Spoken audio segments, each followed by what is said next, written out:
All right, this is Mitch for Indigenous Insights, Eagle Radio's weekly Anishinabe radio program. I'm at the KBIC Sunday afternoon, just after the Anishinabe Racial Justice Conference. I'm here with a couple of the presenters. I'll let them introduce themselves because I haven't even met them myself. Hi, I'm BJ McManama, and I'm an organizer with the Indigenous Environmental Network. We're out of Bemidji, and we're a climate justice, racial justice, and energy justice organization. Very good. Nice to meet you, BJ. Nice to meet you. My name is Mitch, by the way. and you are? Wheelock from the United Nations in Wisconsin. I also work with BJ on a variety of issues that she listed. So. Okay, so tell us a little bit about what you guys did here this weekend at the conference. Well, we presented on our campaign Save Our Roots, which is it's a grassroots effort to get information out about genetically engineering our natural world, genetically engineering trees, and the exploitation of our forests and our resources. Wow, and take us a little deeper in that. Tell us a little bit about that. Well, part of our work is around just understanding more about our worldview, what it's been and how it's changed, and getting more awareness about connecting the dots, so to speak, between the natural world and our human world, and our responsibilities and roles within that is a big part of it. And, you could pick a certain area, but what are some of our responsibilities and stuff that you might have told your audience about?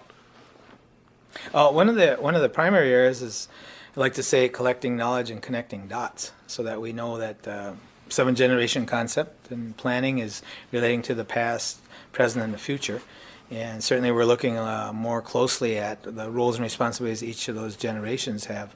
Certainly our young people have a lot of voice we need to listen to more, as well as the elders have a voice we need to listen to more. So I think as we're in the middle of that of sort, we certainly are looking in both directions to go forward. Okay.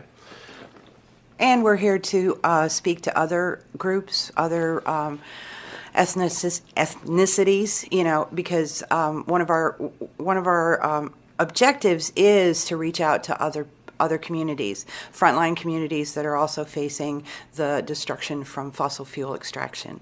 So we're here to talk to people, remind them of their original instructions, and how we really need to pay more attention to natural law.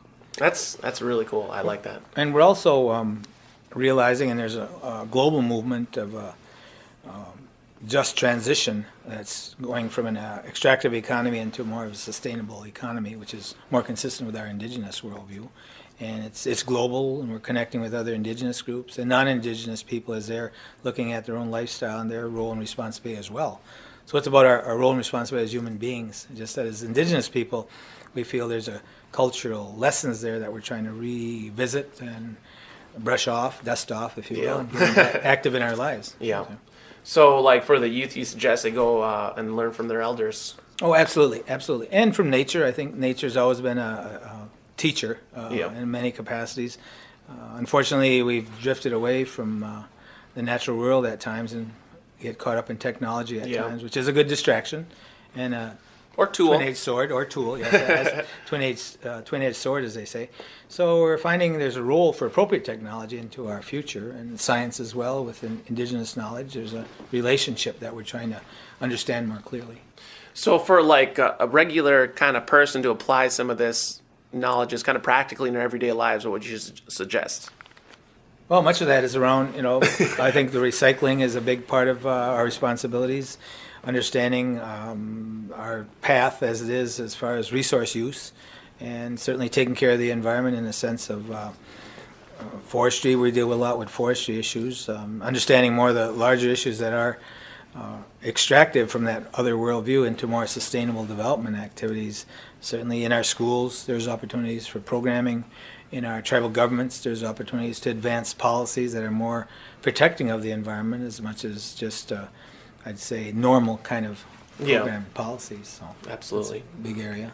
Yes, and we encourage people in their communities to pay attention to what's going on in politics, so their representatives from the local to the state to the federal, because this is where a lot of the policies are being decided upon. And we encourage the Indigenous voice to be heard in these venues.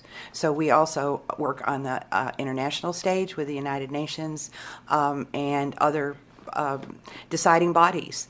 So we encourage everyone to get involved and to pay attention as much as they can and work with their communities. And if there isn't anything going on, maybe get it going. Yeah, there you go. Yeah. And the other area I think we're also encouraging of, no matter what age, is having more dialogue than debate. And dialogue is certainly a different approach towards thinking, towards understanding, and towards communicating. So we've been a big advocate of having more dialogue where we all feel we have a piece of the solution. Yeah. So we're looking at that way rather than you absolutely know everything and I don't know anything. It's a conflict. So I think makes we're trying to get our minds changed to see more dialogue value than debating. And then debating when, someone makes a comment and then someone says, yeah, but. Yeah, and it's the only way. We've heard that before. Yeah.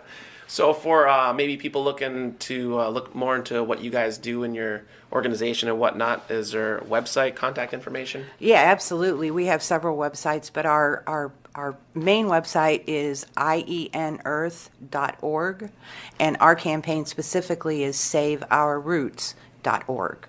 So you can find information there, our contact information, all of our campaigns that we do is at ienearth.org, and you can get in touch with any of our organizers All right. at that location. And part of our, because we're a network, we're constantly trying to get the network to work. Yeah. Because certainly sometimes there's disconnections with different organizations who haven't fully communicated with each other or understand the need to have a relationship. Even when we have disagreements, we still need to have a relationship. Absolutely. Of understanding. So. It's that communication. That's what I'm hoping to help here with today. Absolutely. Get you guys out there. Thank you for it. And that's why we were here, to talk to the other organizations and see what's going on and just inform them about what's happening on the outside so they can be on the lookout too. Yeah, and that's really the great thing about conferences like this. It brings people together, and we get the work done, we get the agenda done, we get the official business done, but then we sit and discuss, we talk, and then we see each other the next time, and that's when progress happens. And build trust. And build trust, absolutely. We definitely, and that takes face to face. So, Absolutely. yeah, thank you for your. So we'll see you next year. Yes. We're going to be there. Yeah. Okay. Thank you. Miigwech. Thank you. Thank you. My way in. Yeah.